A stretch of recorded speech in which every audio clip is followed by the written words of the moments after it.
Through it, I guess, right here. Top 5 tempers. I think starting at 5 to 1. Kevin Rado's got a hell of a temper. Wow. Kevin has been known to not really, well, at times holler at his teammate. Yeah. There was actually an instance where he hollered at his friend who crashed his own car. One of the forefathers, Hilligus, crashed his own car, and Kevin Rado got so angry he started yelling at him right there in the car. His own car, again, I would add. Now, Kevin Rado would be my 5th temper on the top 5 temper. What about you, Bud? Well, Bud, I'm going to go with Jones. What an angry, volcanic-like head I saw.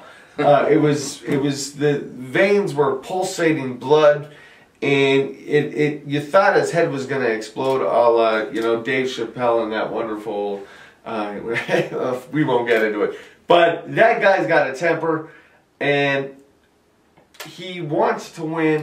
I think he's frustrated because he doesn't know yet how to win. I think it was a terrifying moment to see his frustration taken out on that one lone cup on the table full of beer, where he took a real swing at it, full strength with the paddle, and knocked it into the wall. Oof. I wouldn't want to face that guy in an ass-smacking contest. No. Don't want to run into him in the dark alley. I think that is your top. That is your number 5 temper. That's my when you get to temper, why are temperament so important in the tournament, Bud? Why is? Well, I think temper's the fire that burns you. It's a question of whether you can control it. Well, that's emotion, but tempers never go. Well, I think in this competitive nature, there's tempers flying everywhere, but it's those guys that can really contain that temper. And utilize it to make a better shot next time, or focus a little bit more. Those are the guys that seem to move on in the tournament. Those kind of the top 5 mentally strong players. Oh, yeah, okay. Interesting. Number 4. Who's your number 4 temper? I'd go Spencer Wood. I think Spencer's a guy that maybe doesn't always say so much. He'll say it with a snicker and a smile. He is a snarky guy. He cuts right through you with his razor blade eyes when you've missed the hole, or the whole board in Adam Rosen's case last year. Cost them an entire shot at the championship. I heard about that. So I think it's that temper that maybe you don't hear from across the room, but it'll cut right through you. Interesting. Well, that's a good choice, but I'm going to go with Simerson. Simerson's got a good, strong temper, but he kind of offsets his temper with extra teamwork, a lot of buddy. Now, that offsets it. Like, if you're going to be like, hey, bud, let's try to win and all this, and then you get angry and you're yelling and screaming. This guy's got a temper, but I've never seen him actually lash out at a teammate except afterwards, after the competition. I do know that he was quite critical of his partner last year, Levette. Yeah. Well, I mean, Simerson, he's been to, 2 Menstowns prior. There's always a controversy with this guy. Well, I mean, it's not controversial when your partner actually shits the bed. Well, who's your number 3 temper? Who's got the worst temper here?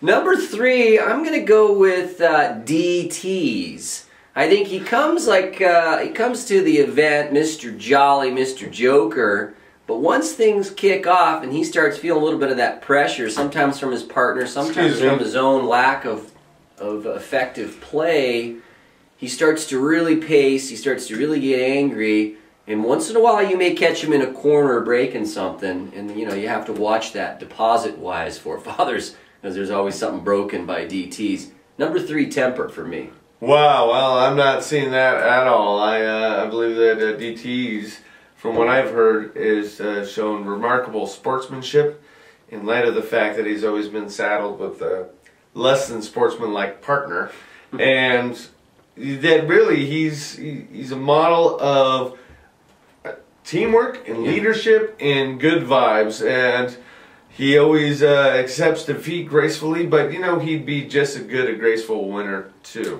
Let's move right on. My number 3 would be Ratto. I think Ratto has got a nasty temper. He is vindictive, and from what I heard, he'd be vindictive and verbally assaultive towards his teammates if things are done. He's a perfectionist. He's a red ass in the mold of a Jeff Kent. You know, he gets after it. Sometimes it's good if he's partnered with the right person. Sometimes not so good. Well, I think he's always believed in the talent of his partner, but he doesn't always believe in their mental fortitude. He's a smart player. He likes to throw the word stupid around, and I think at the end of the day, unless you win a championship, Kevin Ratto thinks you're an idiot. Yeah, well... Because, you know, what are you doing? What backing are you... into somebody's car with your own car. What are you doing? What are you doing? Yeah. What are you, stupid? Yeah. Well, gee whiz, I think I am, actually. All right, number 2. Number 2... Wow, this was tough. I mean, he's a guy I wouldn't want to bump into in the dark and step on his toe, because I might end up with a broken testy. Bugby. Sorry, pal. I think, you know, it's funny how that 3-2 for me is the team DT's Bugby, because every time they played together, you thought someone was going to burst into flames.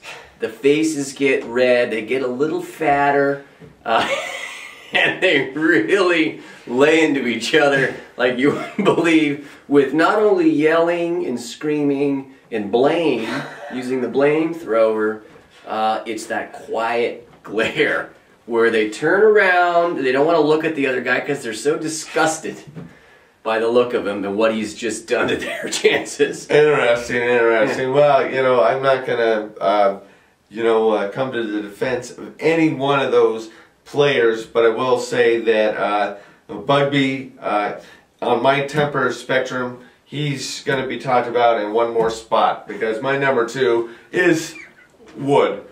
You know, wow. You know, Wood.